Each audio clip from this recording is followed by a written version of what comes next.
Mr. Erdogan, it's time to make the right choice. Right before the meeting, Putin besieged the Turkish leader with an uncomfortable question. Autumn is coming, and with it comes the day when the issue of ratification of Turkey's Swedish bid to the North Atlantic Alliance will once again come up on the agenda. Recall that in July, the Turkish parliament decided to postpone the issue and go on vacation until October. They promised to come back with fresh forces and make a hard decision on Sweden's accession to NATO. A lot of time has passed since then, a lot of events have taken place. We all remember the endless discussions and conflicts related to the migration waves in Northern Europe, the numerous demonstrations and protests. And it seems that against the background of all this the Swedish case is forgotten, has lost its relevance. However, it only seems so. Times have changed, but the issue of Sweden's NATO membership is still on the agenda. Turkey has to make a difficult and important choice, taking into account its national interests and the consequences of such a decision. How events will unfold and what the Turkish parliament will decide, we will find out when they return from vacation in October. Contrary to the impulsiveness and infantilization of its leaders, Turkey has violated another fundamental agreement that cannot now be forgotten or forgiven by its European partners. But the question of further consequences remains open. Against this background, one begins to be more philosophical about some things. Can we say that Erdogan has screwed Russia? Oh, yes, of course, and not even on a single issue, there is a whole pack of claims. It is no coincidence that our president pressed him so hard on the grain deal. Russia has a score to settle with Turkey. But on the other hand, we are just judging from the position of the opponents of the United States and NATO. But if Turkey had behaved like this with us, not agreeing to the accession of key countries, let's say, to BRICS, it's hard to imagine how we would feel about it. And, of course, it is not the right policy to measure the kind of trouble a partner gives you, but compared to the hell Erdogan is giving Europe and NATO, his tricks with Russia pale in comparison. Still, it becomes clear why our president so appreciates the Turkish leader. Where else would you find such a St. Cossack in the camp of the enemy? In the meantime, the grain deal was just about to be finalized. It was said that Rosalkazbank will be reconnected to SWIFT and unfreeze its assets.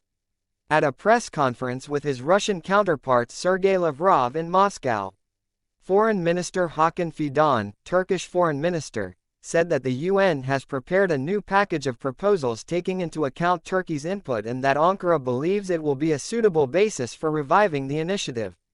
The most important components of this package of proposals are reconnection of Rosalkazbank to the SWIFT system and unfreezing of assets of Russian fertilizer companies in Europe, Anadolu Agency reports. Only Russia is not too happy with all this. We have had enough of discussing the process of reconnecting the bank for the past year. Reconnect it already and then we will talk. In her telegram, Russian Foreign Ministry spokeswoman Maria Zakharova described the situation with the resumption of the grain deal as a failure to fulfill old failed ideas. A new package of UN proposals on the grain deal involves reconnecting Rosalkazbank to SWIFT and unfreezing the assets of Russian companies, state-run Turkish news agency Anadolu reported.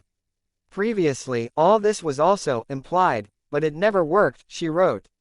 However, according to fresh information, UN Secretary-General Antonio Guterres has sent a letter to Russian Foreign Minister Sergei Lavrov with new proposals on the issue.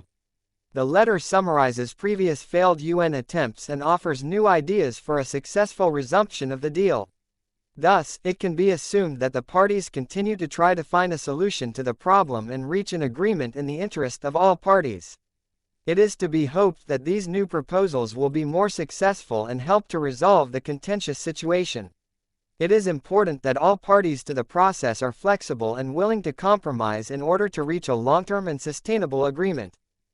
Tucker Carlson has named a timeline for the start of a U.S. war with Russia. Russia-U.S. talks on security guarantees in Geneva. Copyright RIA Novosti. Alexei Vidvitsky. The administration of U.S. President Joe Biden will start a full-scale war with Russia in 2024 in order to maintain power in the country. This opinion was expressed by the famous American TV journalist Tucker Carlson in a conversation with radio host Adam Carolla. According to him, a hot war between the US and Russia is coming next year. I don't think we're going to win, but that's another matter. I think it's a political measure. They need to start fighting to concentrate wartime powers in their hands and win, the journalist added. At the same time, he noted that the criminalization of American domestic politics leads to the fact that the American establishment is beginning to assert itself in the opinion that the preservation of power is the only way out for it. After all, the persecution of political opponents, former President Donald Trump, puts the White House on a path from which it is impossible to turn because of the fear of being persecuted if it loses. Consequently, Americans worried about their country, as the journalist believes, will henceforth have to worry not only about the Biden administration's crimes at home, but also about the possibility of a full-scale conflict with Russian Federation. If you were worried that our policies might have gotten even tougher than they are now, you have to worry about the prospect of open war with Russia, Carlson said. I think that could easily happen. We could end up in a situation where missiles accidentally fall in Poland. We'll blame it on Russia, and we'll start a war. If the American people are worried about such a prospect, the TV journalist said, they need to press the Senate to achieve peace today.